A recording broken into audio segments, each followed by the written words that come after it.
Mon témoignage, il consiste à exprimer la pression que j'ai vécue pour avoir lutté, pour avoir exercé mon droit à la liberté d'expression en dénonçant des crimes commis au nom de la santé publique nazie sanitaire, on va la qualifier de telle quelle.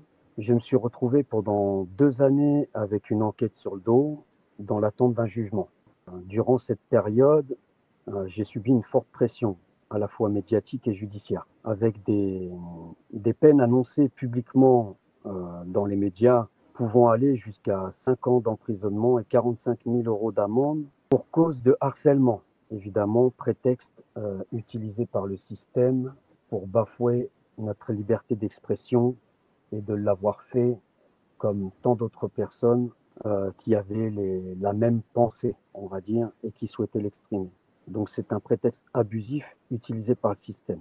Les actions menées sur Facebook, sur des liens ouverts aux commentaires, relèvent de la liberté d'expression et non du harcèlement. Elles constituent une protestation légitime face à la violation des droits fondamentaux, notamment celui de l'intégrité de nos corps. Répéter une vérité, même de manière insistante et à plusieurs reprises, ne constitue pas un délit.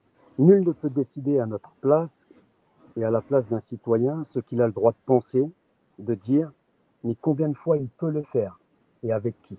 Ça, c'est pour te réexprimer ce qui s'est passé suite à des actions qui ont été faites envers des personnes du système qui ont violé ouvertement et appelé à ouvertement violer nos droits. Donc être poursuivi pour cela, c'est une manifestation claire d'un État répressif, où la justice, elle, ne défend plus ce qui est juste, mais protège un ordre établi fondé sur le contrôle de la pensée et de l'expression. Car lorsque les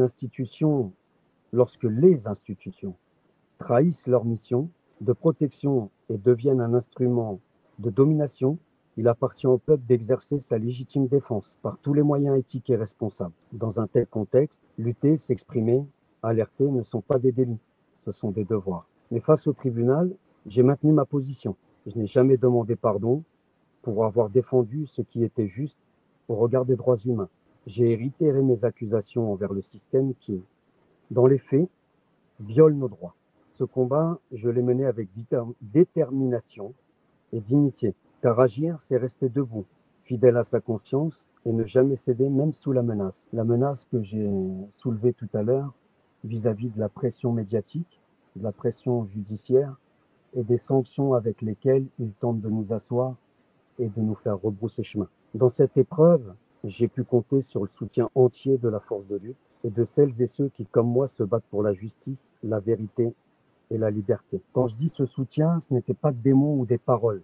C'était un soutien total de personnes que je ne connais pas, que je n'ai pas rencontrées, mais qui ont participé à, à relever la tête face aux sanctions financières du système qui m'était infligé. D'accord. Donc c'est vraiment un soutien total dans le sens où, peu importe ce qui m'aurait été infligé, les guerriers se seraient battus pour moi en continuant de lutter tel qu'ils l'ont toujours fait, mais aussi en m'apportant leur aide pour surmonter la sanction. Ça, c'est quelque chose de vraiment primordial et important. C'est ce qui permet aussi à une force de lutte de ne pas s'effondrer face à la menace du système.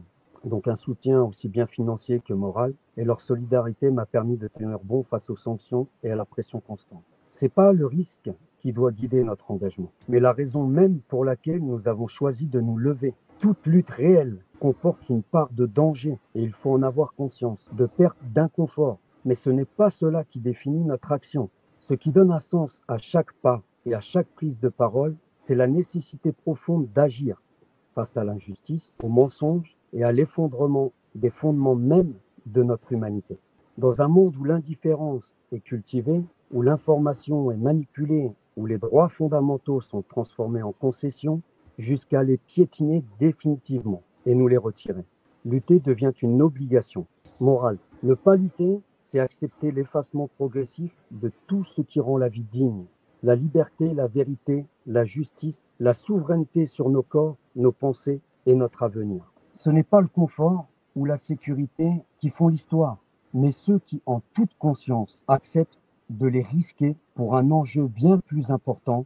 Les risques ne sont pas glorifiés, ils sont simplement assumés, parce qu'ils sont le prix à payer pour ne pas trahir ce que l'on sait être juste.